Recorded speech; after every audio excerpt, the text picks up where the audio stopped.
We have panelist Robert Hattier, IBEW Local 134 Business Representative and Executive Director of the Illinois IBEW Renewable Energy.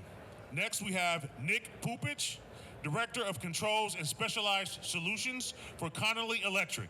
We also have Ms. Denise Munoz, ComEd Director of Strategic Planning and Innovation. And last but never least, we have Deana Haynes, ChargePoint Director of Commercial Real Estate and Board Member for the Illinois Green Alliance. Could you please give them a hand? How's everyone doing today? Good.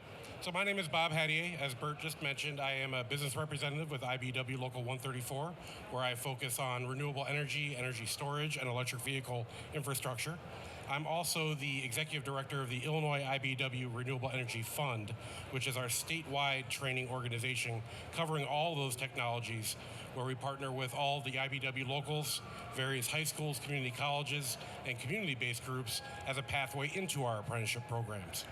But what I'm here to talk about today is EVs.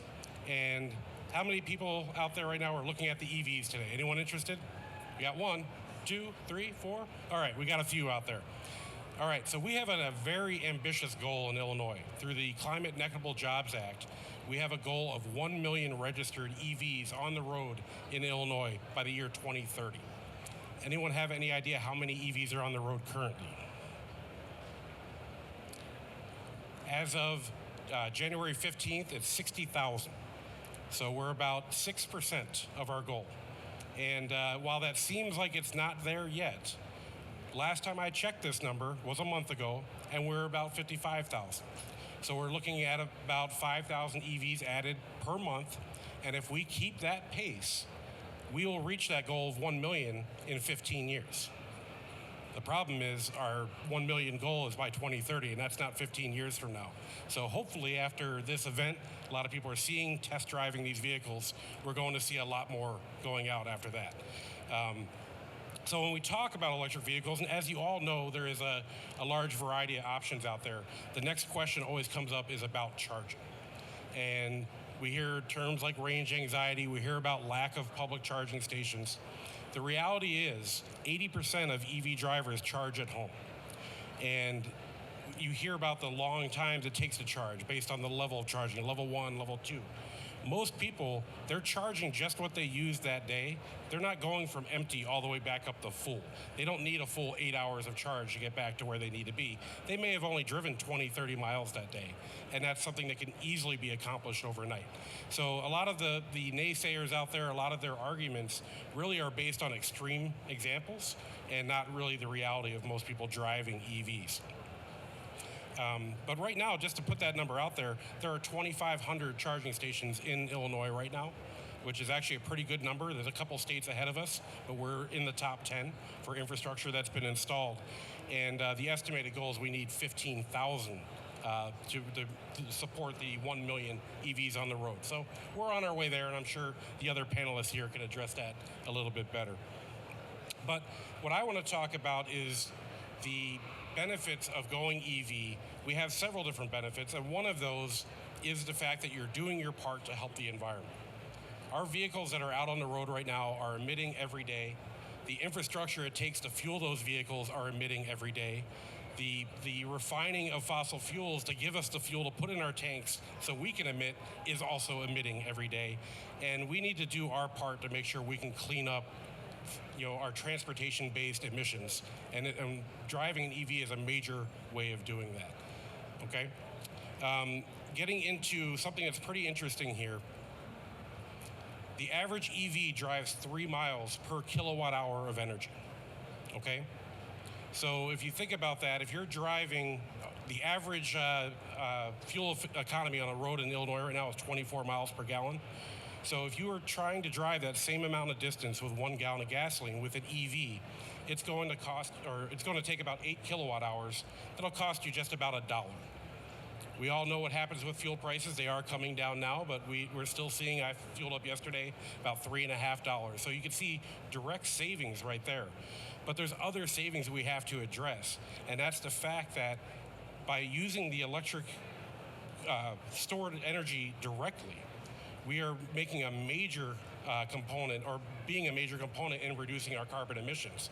Because to create that 1 gallon of gasoline, it takes 8 kilowatt hours of energy. So on average, with the refining process, we're already using the energy of 8 kilowatt hours. So there is emissions associated with all of our energy generation.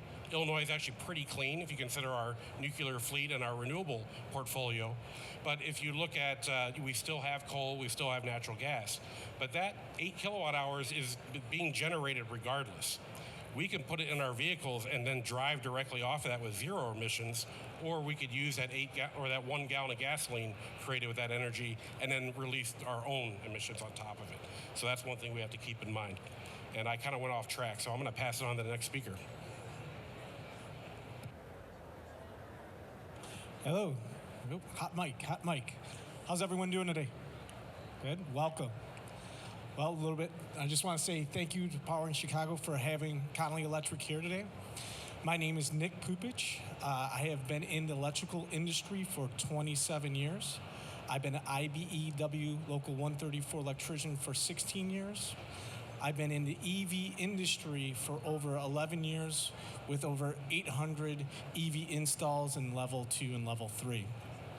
So a lot of times we will get called to come in to talk to property managers, associations, business management teams about their future infrastructure and the infrastructure that they have now. And as a contractor, what I would say to association boards and business owners is come up with a plan of what are you looking at now and what are you looking at in the future for EV charging stations. And I will always say start with a 5-year plan and then work backwards. Once you get that 5-year plan of how many charging stations that you would want, you would come out and then you would call a Powering Chicago contractor. As a Powering Chicago contractor, what we'll do is we'll come out to your building or business and we'll assess the existing electrical infrastructure that you have, your network capabilities, and your cellular service. It is huge from there. We'll start building a game plan to this 5-year bridge that you would want to complete. We'll start with the first year to see, okay, what is your electrical infrastructure that you have now, and are we able to use it? Will we be able to get rebates for you for this existing electrical infrastructure? We will also work with you of getting a economical budget for your future, a 5-year plan, and it's very important now to get this 5-year plan done where you have your budgetary numbers and you know where you want to go, because rebates will be coming out and they will be going, and you will need to have everything ready for that. So what we try to do is we'll build a 1-year plan saying, hey, you might only need 2 electrical EV charging stations right now. Let's bring out the power, let's oversize our conduits so that next phase it's a cheaper price, or in the 5 years cost will come down. Working with property managers, that's one of the first things I will always tell them is, you have a lot of power capabilities already in your building. We need to assess the systems to come up with ideas and how we can bring in renewable energy to make your systems work better and more efficient for you. So I will always tell our clients is come up with that 5-year plan first. Know what you'll need. Know your budget numbers too, because I'll come into many different situations where no one knows what they really want, and it's wasting everyone's time and effort not knowing. You have to make that plan now of where do you want to go, or where you're at and where you want to go. With expanding new technologies that are coming out, it's very interesting because yes, the capabilities are growing and the technologies are making it easier where it's going to be less and less on the grid. But at the same time, we have to assess what you have now. So my best suggestion for anyone in a property management position or a business position is have that 5-year goal and know what your budget is now, because that will help you so much determining your now to your 5-year. So, thank you very much. Okay, test. All right. Good afternoon, everyone. My name is Denise Munoz. I'm the Director of Strategic Planning and Innovation with ComEd. I work in our Customer Solutions Department, and our team is, we support all of our ComEd customers on, clean energy solutions, which includes energy efficiency, which is actually something very near and dear to my heart. I've been with ComEd almost 31 years. I've worked in all aspects of energy, so everything that I'm hearing from Nick and Bob, really interests me as well. I've overseen construction crews in building out, our smart grid that we've been, focused on for over a decade. I've actually been on the planning side, so I know what it takes to get new wires and new poles and transformers and the infrastructure ready, supporting, the additional load coming out of substations that are being built. But what's been near and dear to my heart is really working with our customers. And today, I'm here to talk about our EV toolkit, because I think, a lot of the questions that we get from our customers is, I'm interested, or I don't know where the chargers are, what's it going to take? So we have a great tool that is available for all of you. And I'm going to plug some materials. This is why I have things here. And we have a ComEd booth right around the corner. But, you can easily, go online and go to ComEd.com/EV. And you're like, okay, well, what does ComEd want? Why do they want to talk about, electric vehicles with us? Well, most importantly is, we would love when you are, to the point of purchasing that electric vehicle to notify us. Because again, we want to track all the installations. We want to make sure we're delivering reliable service, and with the increase in load, right, we need to track that information. It's not a requirement, but we know customers are now even looking beyond electric vehicles in their home, right? We're starting to hear about just full electrification. Induction cooking is something that customers are also talking to us about, maybe heat pumps in the home. So, but if I can go into a little bit more detail on the toolkit so you have some idea of what's in there. If you're currently, looking at a type of vehicle that you're interested in, you can log into the toolkit and you can do some personalized cost savings just for you. So our toolkit, if you are a ComEd customer, you log in, you can go in through ComEd, and put in your account information. It has your history, so it will, load that information in there for you. You can select the type of vehicle that you're interested in. So we have a big repository of a lot of the electric vehicles that you're seeing here today. You can put in your ComEd rate, what you're paying, on your bill. And we know some customers don't purchase their supply from ComEd. You actually can go in and personalize your rate into the toolkit as well. You can put in how many miles you drive a year. You can put in, I think we have a default for the cost of gas per gallon, but we do update that periodically. So, when you run the numbers, what we're seeing is no matter where you're at on your journey, customers are on average saving about $2,000 a year with an electric vehicle versus, a gas-powered vehicle. We know it's not for everyone, but again, folks are at different parts of their journey and looking at EV vehicles. So I would highly encourage you to go there. As I mentioned, again, we have the materials there. If later you want to come up and scan the QR code that I have, feel free to do that. Let's see, what else did I want to highlight with that?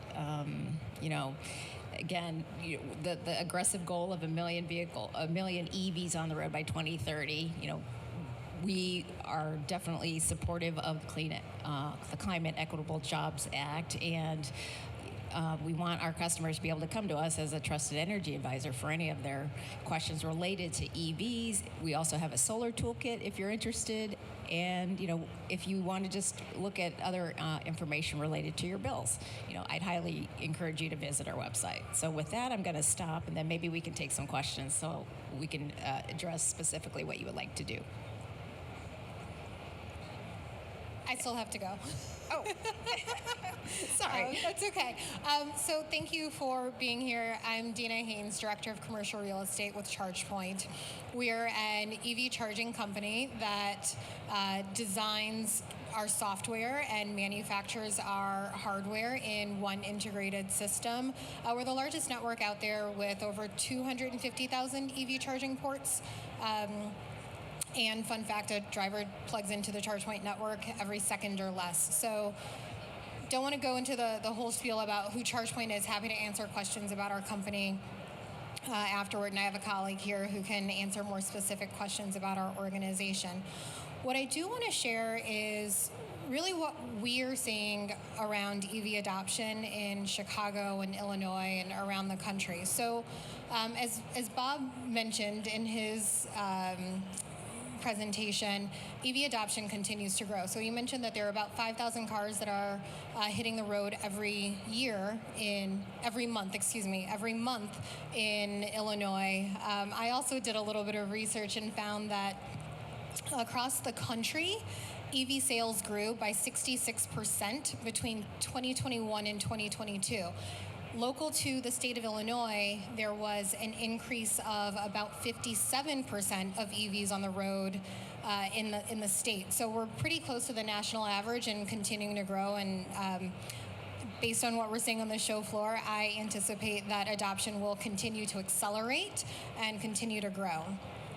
What we're also seeing is that EV infrastructure and providing access to EV charging is no longer an amenity. So for those that might live in an apartment building or as you go to work or to a shopping mall, EV charging is not a nice to have, it's required infrastructure. And part of that is because most drivers charge their vehicle at home or at work, 80% of the time actually. And the concept of driving somewhere to drive somewhere is really becoming a non-existent concept in the world of EVs. You charge your car where you're parked. So we're also seeing that in this adoption of EVs and requirement for EV charging, that building codes and building policies are being updated to align with the requirements. We're seeing things like EV ready codes, which means that for new construction, whether there's a requirement to have new buildings activate EV charging upon occupancy, or even just have the long-term planning, as Nick pointed out, where there's capacity in the panel. We're starting to see this more and more, not only in the state here, but across the country. We're also seeing that there's a lot of education that's needed, and so I'm really excited that we're having this panel here because I think range anxiety, as you heard earlier, is also a really important topic. And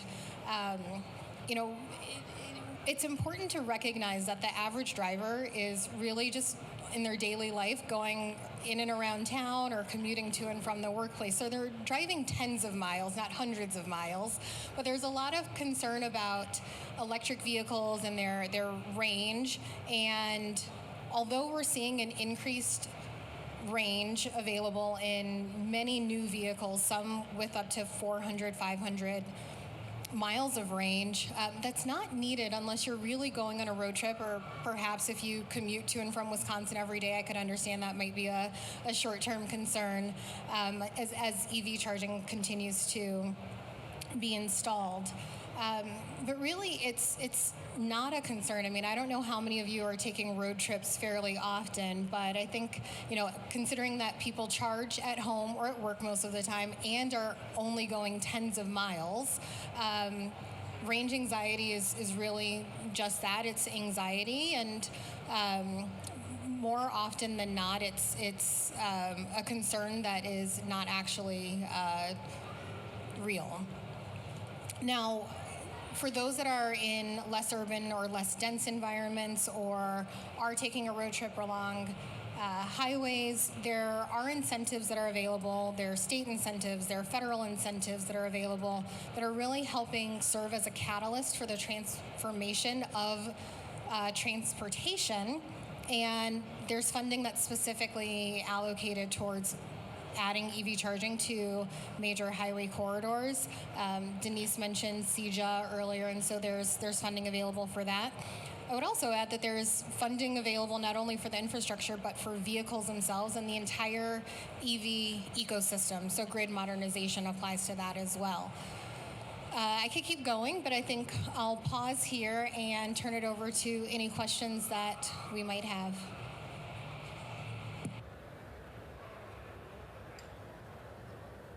Thank you for that, Deana. Whoa, that was loud. Again, thank you for that. Thank you for all our panelists for those questions and answers to what they're seeing in the renewable energy space in regards to resiliency right now and the infrastructure of where we are and where we need to go. I want to start it off before we get to the audience's questions. I do have some questions that were fielded earlier that I think are relative to the topic that we're discussing, and hopefully get some insight from the experts. And the first question, I'll reach out to Mr. Hattier. Of course, when we look at resiliency, we think of, and the first thing I think of is long-lasting, something that is going to be here for a while, something that is reliable, right? And so when we think about the EV infrastructure and its reliability, the first thing that comes to mind is those who install it, right? Understanding and knowing that there needs to be some kind of standard that is set. So can you speak to the level of standards that we have and the ability and capability of those within the Power in Chicago network who install this equipment? Absolutely, Bert, thank you for that. So Bert is exactly correct there. When we think about this infrastructure getting installed now, we're talking about a change in your transportation method. You're making a big commitment if you're going with an EV, and you want to know that that infrastructure is going to be there for you throughout the entire time that you're driving that vehicle. So it's very important that we do have quality installations. And how we do that is on a multifold front. We have quality products that go through UL listing, just like any other electrical appliance that we have. We have quality training, something that we do through the IBEW with our apprenticeship program. There's also the Electric Vehicle Infrastructure Training Program, which is a course for certified electricians to take that covers everything about EV charging, from evaluating your electrical service, recommending any upgrades or any changes there, all the way through the infrastructure and operations and maintenance of that equipment. So really, it's a combination of industry, our contractors, and our members. But it was brought up earlier, at the end of our last section, it was about public education. That's absolutely important. We need to make sure that the event we have right now is not the one and only, that everyone understands that that public infrastructure that gets installed out there, it is certified for 10,000 uses. Right? We need to make sure that that is out there. We know the products can last that long, because you're not going to make that commitment unless you know it's there. Beyond the product, though, you need to make sure that that wiring is done correctly, too. A lot of the high profile, because this is an emerging industry, it's not a new industry by any means, but because it's an emerging industry, anytime there's something that goes wrong, it gets a lot of press. And you do hear about fires that have happened, and a lot of those have had to do with the infrastructure in buildings, where people try to do their own modifications to their electrical system, or they didn't properly size the wire, or they didn't properly evaluate the electrical service. So all that's very important. Power in Chicago, if you picked up one of these, you already have the information. Make sure you get one. If you didn't, you could find a list of our contractors that are all doing this work and certified to do this work. Also, the training program I mentioned, EVITP, that's at evitp.org.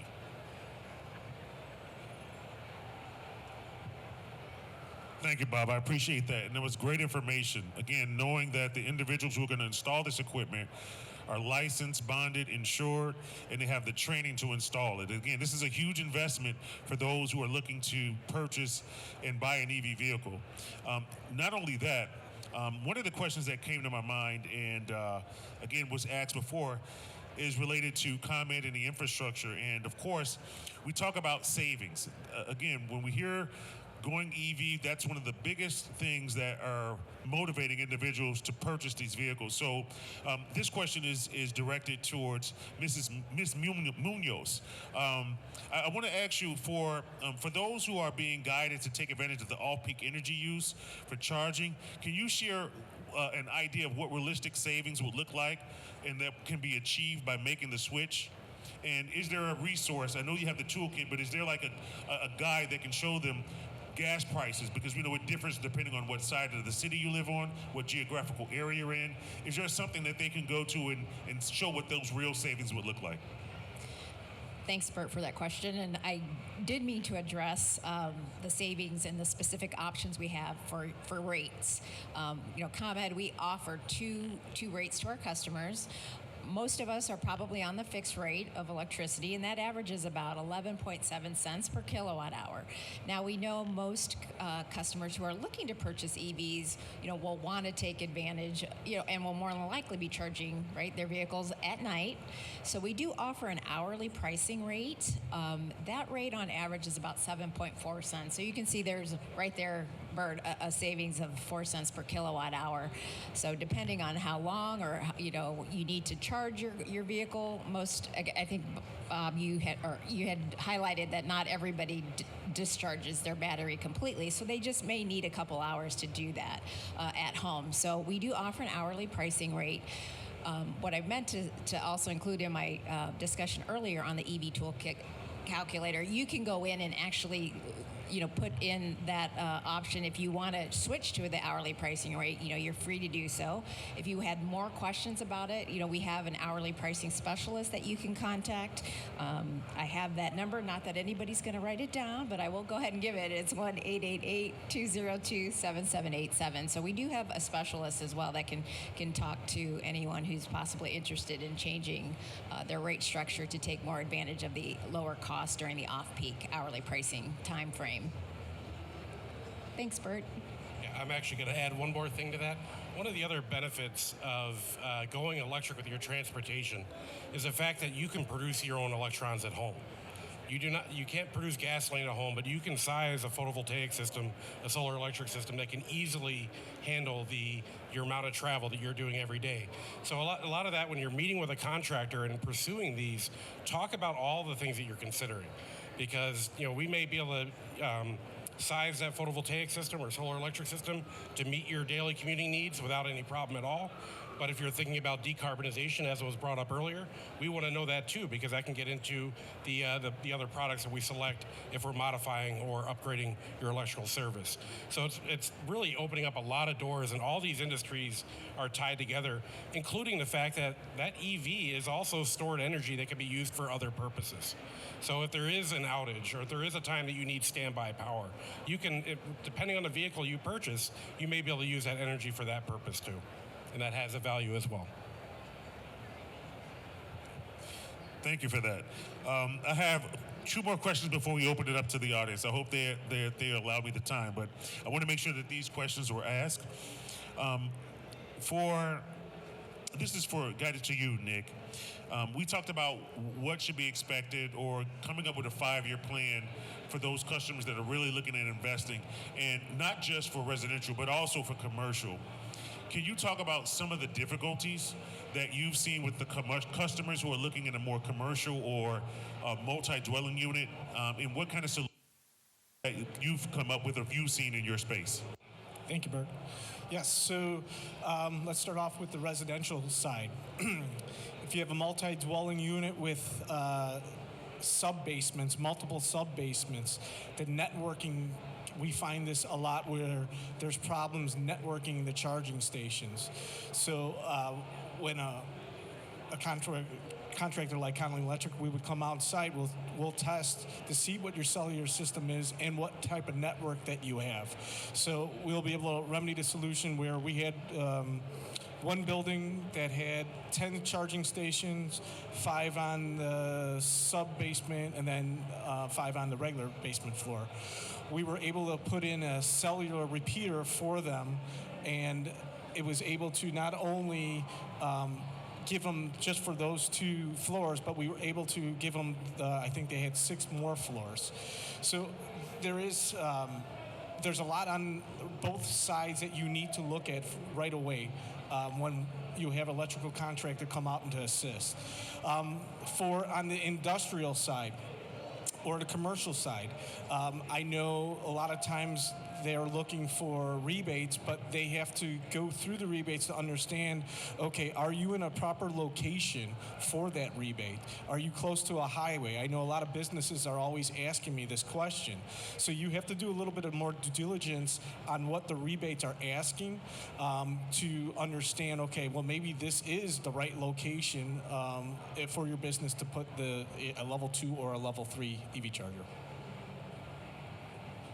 I want to piggyback a little bit on that too, Nick.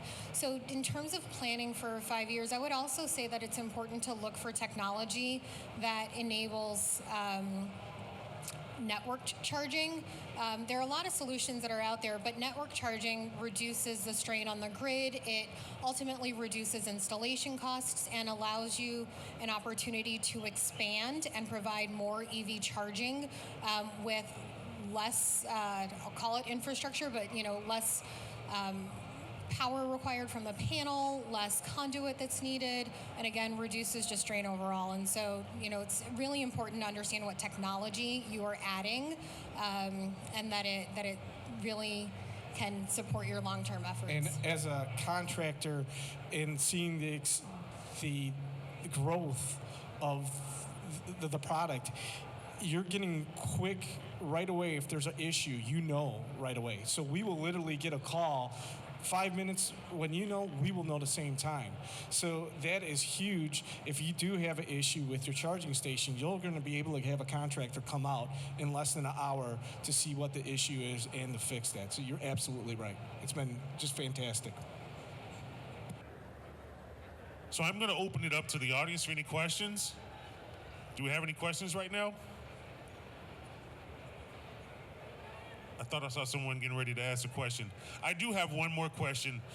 We've been receiving questions and fielding questions all the time while we've been here at the auto show around range anxiety. And I know we touched on that for a little bit, but also EV deserts. And what can we do to kind of take care of that? Or what are we seeing right now to address those issues? Deana, if you can take that question. Happy to.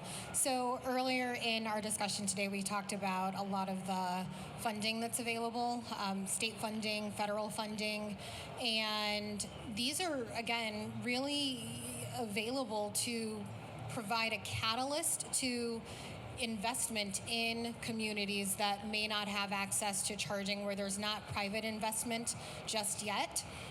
And so these grants, I can go through a list of alphabet soup, to be honest. CEJA, IIJA, IRA, VW, these all have funds that are available right now that are helping promote installation of EV charging and reduce the EV charging deserts that are out there. And within no time, I imagine that it will no longer be a topic of conversation. Wonderful. Well, any questions from the audience? We're taking them all. You have the industry experts right here. Hold on for 1 second. We do have one.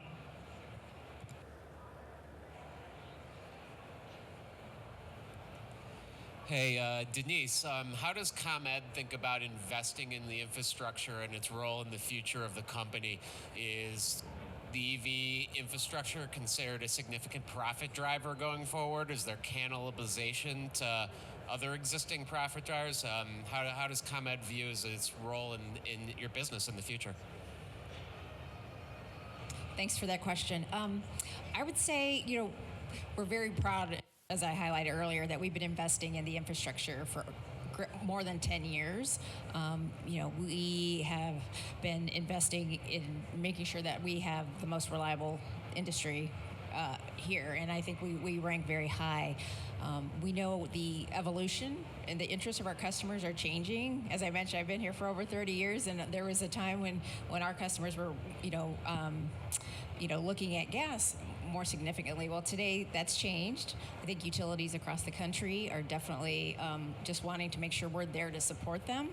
And we earlier this year filed an integrated grid plan to support the evolving needs and the demands that we will see from not only EVs but interest in building electrification, energy efficiency electrification in the homes and other businesses.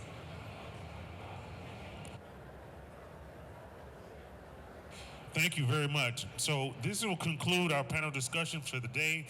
Again, our panelists will be here to answer individual questions, just in case you were too shy to get on the camera or get on the audio. But I do want to make sure that since you are in the Powering Chicago EV Learning Center, I do encourage you to pick up, thank you, Bob, our EV Learning Center considerations for those who are looking at investing in an EV. Please pick up this book. This book will guide you through the steps of what you need to consider if you're seriously thinking about investing in an electric vehicle, right? It is The Time Is Now, Considerations for EV Charging Infrastructure. This is not only for your home, but in your place of business and also in multi-dwelling units. So please, this is across the board. We suggest that you pick this book up, and good reading for those who really want to invest in EV structure. So thank you to all of our panelists for the day. It was a huge honor and great information, and I think the panelists deserves an applause. Thank you very much.